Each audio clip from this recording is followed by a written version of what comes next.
And we're live from the living room as Doug eyes up the matchday spread. He's reaching for the buffalo wing. Perfect! Hang on, what's this? Oh, he's gone for a can of Pepsi too! Incredible! What a finish! Sensational combination! Look at the delight on his face. There's no doubt about it. It just tastes better. Match days deserve Pepsi. Food deserves Pepsi. Grab a pack of Pepsi Zero Sugar for today's match. It's poetry in motion. Trying to be a bit more mindful of things you buy? For you and your family?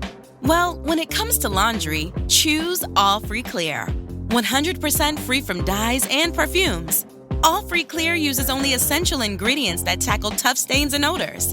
And it's gentle on the skin. It's a powerful clean you can feel good about. So go on, pick up a bottle of All Free Clear for your next laundry day.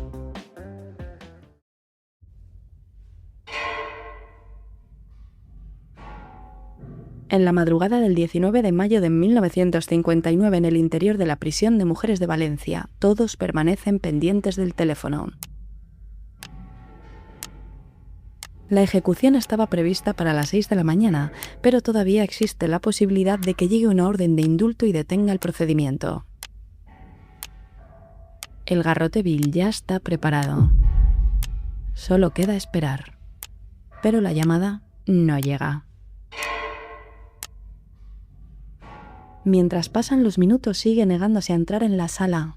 Ha bebido coñac para ser capaz de hacerlo, pero ni así consigue acercarse al garrote. La condenada se llama Pilar Prades Expósito. Hoy la conocemos como la envenenadora de Valencia. Tiene 31 años y ha trabajado como empleada doméstica en varias casas. Ha sido sentenciada a muerte por envenenar a Adela Pascual, la mujer para la que trabajaba, y a 2 penas de 20 años por otros 2 intentos de envenenamiento.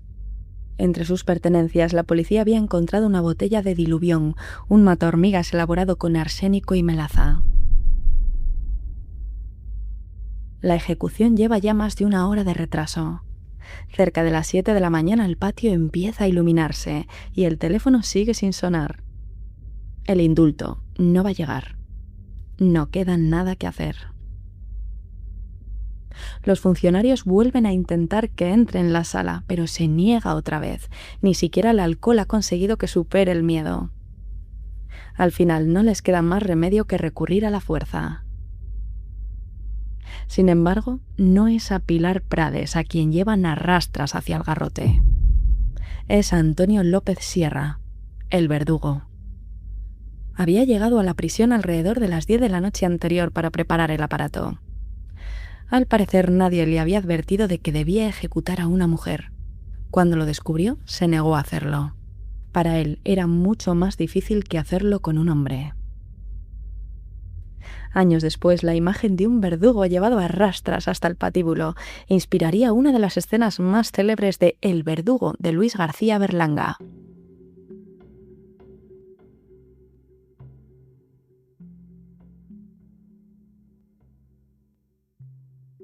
En este momento que acabamos de narrar, 1959, el garrote vil era el método oficial con el que se cumplían determinadas condenas a muerte en España.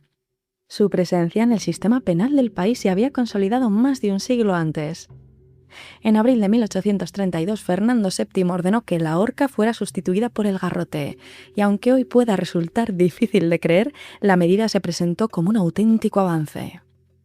El decreto aseguraba que pretendía conciliar el rigor de la justicia con, cito, la humanidad y la decencia en la aplicación de la pena capital. La horca se consideraba un método humillante, demasiado público y en muchas ocasiones lento. Si el cuello no se rompía durante la caída, el condenado podía permanecer suspendido durante varios minutos mientras moría por asfixia ante la morbosa mirada de quienes asistían a la ejecución. El garrote, en cambio, prometía algo distinto. El reo permanecería sentado, sujeto a un poste, y un mecanismo de hierro acabaría con su vida de forma rápida y supuestamente mucho más controlada. Esa era, al menos, la teoría. Y lo curioso es que hasta ese último momento la ley mantenía las diferencias sociales. No existía una única categoría, sino 3: garrote noble, garrote ordinario y garrote vil. El noble estaba reservado para quienes, como bien dice su nombre, pertenecían a la nobleza.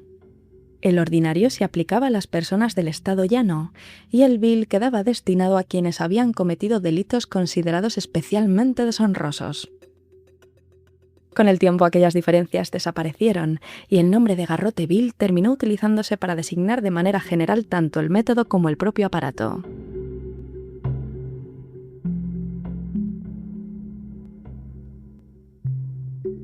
Su funcionamiento sobre el papel no era especialmente complejo. El condenado permanecía sentado y apoyado contra un poste de madera. Alrededor del cuello se cerraba un collar de hierro y desde la parte posterior un tornillo accionado mediante la manivela avanzaba hacia la nuca.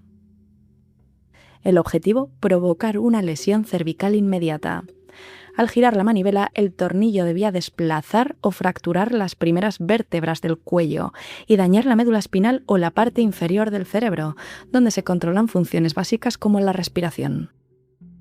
Dicho de otra forma, si todo salía exactamente como estaba previsto, el condenado perdía la consciencia casi al instante, dejaba de respirar y moría poco después. Esa era la explicación que permitía presentar al garrote como un método rápido y por tanto menos cruel. Ahora bien, una cosa era lo que debía ocurrir y otra muy distinta lo que podía pasar en la práctica. Para que esta lesión fuera inmediata, el collar tenía que quedar colocado a la altura exacta, el mecanismo debía encontrarse en buen estado y el verdugo tenía que girar la manivela con la fuerza suficiente para vencer la resistencia de los huesos, los músculos y los ligamentos del cuello. Y aquí, no pocas veces, es donde aparecía el problema. Cuando el tornillo no conseguía desplazar o fracturar las vértebras, el aparato no se detenía. El cuello quedaba atrapado entre el collar de hierro y la pieza que avanzaba desde la nuca. Con cada giro de la manivela, la presión aumentaba. En lugar de producir la lesión cervical prevista, el mecanismo comenzaba a aplastar las estructuras del cuello. La laringe podía quedar gravemente dañada, la tráquea se cerraba poco a poco y el hueso hioides, un pequeño huesecito en forma de herradura que tenemos bajo la mandíbula, podía fracturarse. Pero no era solo una cuestión de falta de aire, la circulación también se bloqueaba. Es decir, el condenado podía morir por una combinación de estrangulamiento y falta de riego sanguíneo en el cerebro, no por el movimiento rápido y preciso que prometía el mecanismo. El garrote, por tanto, había sustituido a la horca en nombre de la humanidad, sí, pero la diferencia entre una muerte rápida y una agonía prolongada podía depender de unos centímetros, del estado de una pieza de hierro o de la fuerza del hombre que la hacía avanzar. Porque, claro, su funcionamiento no dependía únicamente de la máquina, sino de quién accionaba la manivela. Los verdugos eran ejecutores oficiales vinculados al Ministerio de Justicia, aunque ocupaban uno de los puestos más estigmatizados de la administración. Muchos procedían de entornos humildes y habían aceptado aquel trabajo por necesidad, aun sabiendo que tendrían que convivir con el rechazo de quienes conocieran su oficio.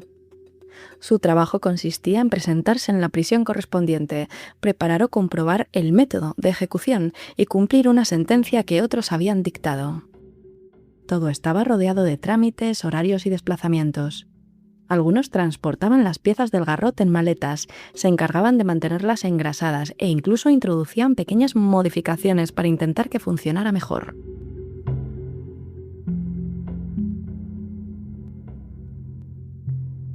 El garrote continuó utilizándose durante el franquismo.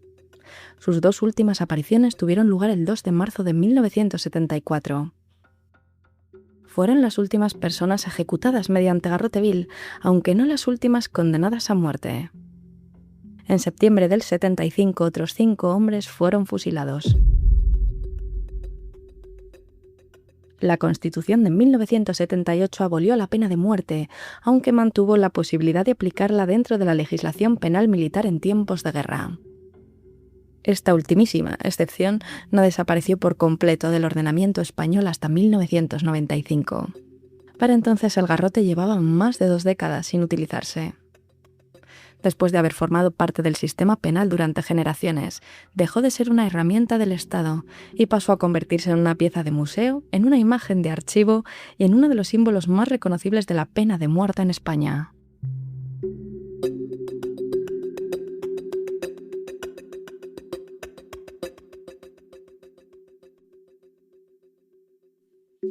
Con la ejecución de Pilar Prades no fue la última vez que Antonio López Sierra tuvo que enfrentarse al garrote.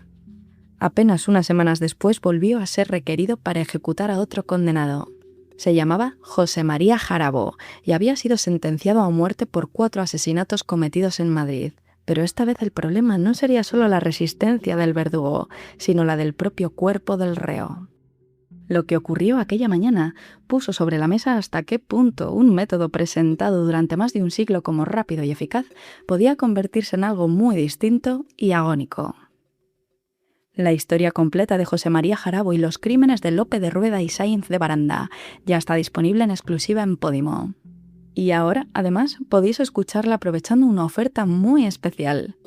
Desde hoy, día 17 al 24 de julio, 3 meses por solo €1. Tenéis el enlace tanto en la descripción del podcast como en la de este mini episodio. Os espero. Nos escuchamos y nos leemos muy pronto. Soy Alejandra Lavín y esto es Criminología en Serie B.